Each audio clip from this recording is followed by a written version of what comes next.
Hello students, in the previous video I talked about the descriptive data analysis and then the inferential data analysis that you will be performing based on the research questions that you are attempting to answer. And I shall go into detail using some exercise data, if not even the real question. Let's wait and see what I'm going to show you in the examples division. Okay, back to this assignment 2.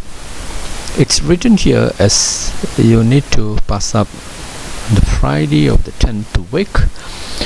Actually, we are not very sure of the days of submission due to the crisis time. However, I will notify you exactly when to do the submission so that we are fair to you, and at the same time we would want you to submit the assignments. Okay, as for the writing, it's nothing different from the assignment 1. The writing should be in English.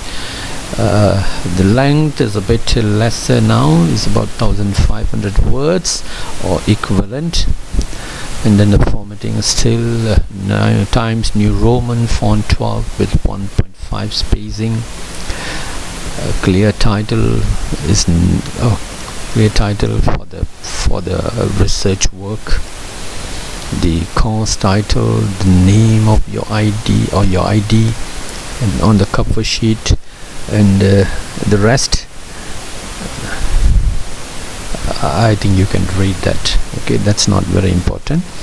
What I believe is another area that's very important is knowing and acknowledging the assignment 2 marking scheme. I've been always telling my students, when it comes to assignment assessment, you have to understand how your task, your work on an assignment piece is going to fetch you the marks. You go for the maximum marks. That means be smart. Okay, please understand the marking scheme so that as you write your assignment 2, all this will come into your mind to discipline yourself so that you get the most marks. If at all you are losing, that is on a minimal level. So let's see now. The first 10% goes to the project title of your research, whether it's clear and adequate, whether there are objectives clearly expressed, whether the questions are clearly expressed, and are they coherent with your objectives. Very, very similar to your assignment 1, but then in your assignment 2 the questions are already there. This is the hint. The questions are already there. Just go back a bit, write your objectives, and then try to get a title for your assignment 2. Okay, next comes the second portion, which is preparing the questionnaire for the study selection. You can forget about that. As I told you earlier, I had done this for you, so just ignore that part. Let it be silent. We move to the next part, coding the raw data and preparing the data for analysis. I have highlighted here using a red ink, so you can see that these are the important aspects that will be noted in the assessment.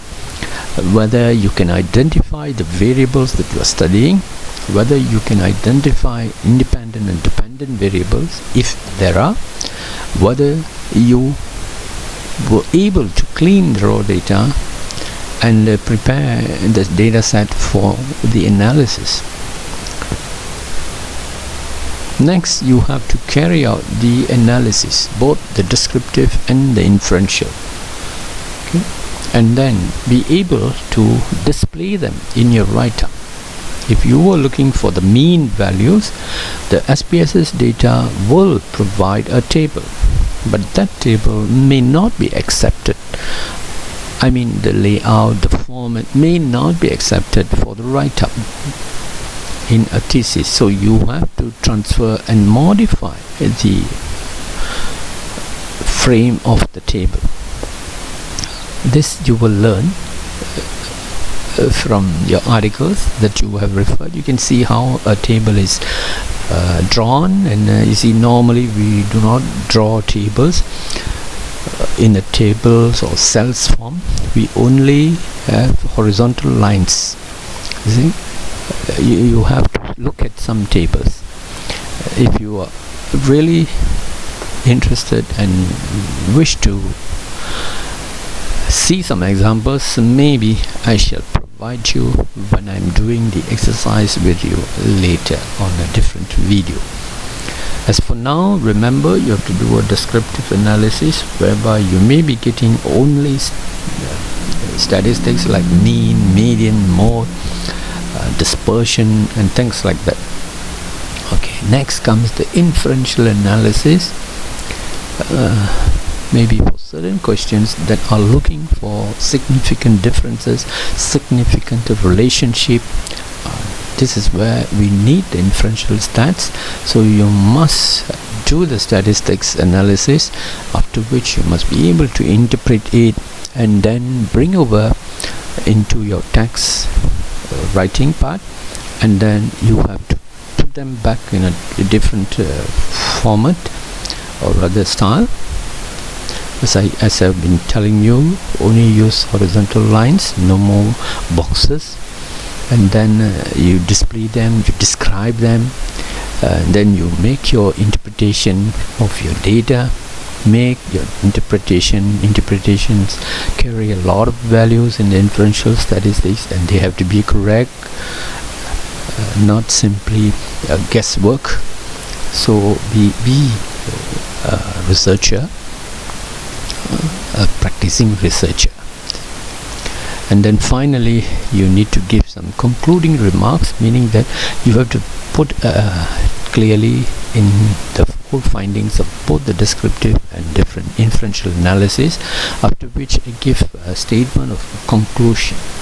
Okay, then this is what we call assignment 2 being accomplished. So it is completely addressing the questions and then doing the analysis and then transferring it to the text, writing it properly using the proper format, APA format, and then concluding it properly.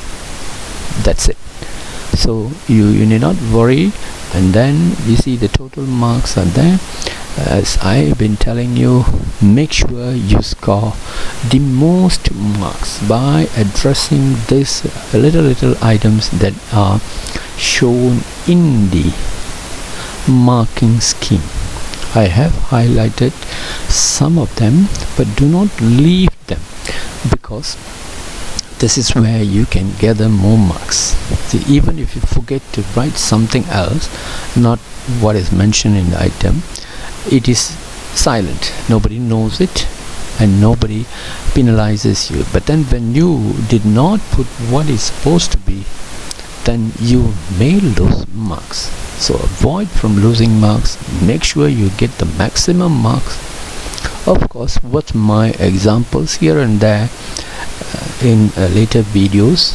So look forward to my next video, and then read this a few times, maybe 1 time, 2 times, until you're very clear, and then you know exactly what and how to do this assignment 2 and score the highest marks. Thank you. I'll see you in the next video.